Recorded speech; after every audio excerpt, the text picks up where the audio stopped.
ఇందిరమ్మ రాజ్యంలో ప్రజాపాలనలో మనం ప్రభుత్వం వచ్చిన వెంబడే చెప్పినాం, మీరు ఎంతైనా వరి పండించండి, చివరి గింజ వరకు కొంటాం.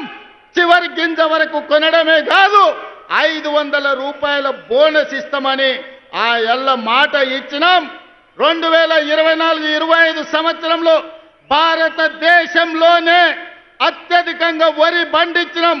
ఎంతయ్యా అంటే 2,80,00,000 మెట్రిక్ టన్నుల వరి ధాన్యాన్ని ఉత్పత్తి చేసి ఈ దేశానికి ఆదర్శంగా నెంబర్ 1 స్థానంలో నిలబడ్డ రాష్ట్రం తెలంగాణ రాష్ట్రం.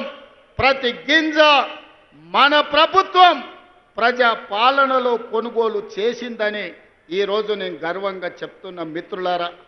అందుకే ఈనాడు రైతాంగం మొన్న జరిగిన మీరు చూసినారు రైతు భరోసా కార్యక్రమం. అందరూ అనుకున్నారు గోతికాడి నక్కలాకి ఎదురు చూసినారు, ఒంటె పెదాలకు నక్క ఎదురు చూసినట్టు రైతు భరోసాలో ఈ ప్రభుత్వం విఫలం చెందుతుందని ఆలోచన చేసిండ్రు. నేను చెప్పిన 9,000 కోట్ల రూపాయలు 9 రోజుల్లో రైతుల ఖాతాలో వేస్తామని చెప్పి 70 లక్షల మంది రైతులకు 9 రోజుల్లో 9,000 కోట్ల రూపాయలు వేసి రైతు ప్రభుత్వం, ఈ ప్రభుత్వంలో రైతును రాజును చేస్తాం. మా ఉద్దేశం, మా లక్ష్యం వ్యవసాయం దండుగ కాదు, వ్యవసాయం పండుగ చేస్తామని చెప్పినాం. చేసి చూపించి ఆ ఘన విజయాన్ని సాధించి ఇవాళ రైతులు తలెత్తుకునే విధంగా ఇది రైతు రాజ్యం అంటే ఇట్లా ఉండాలి.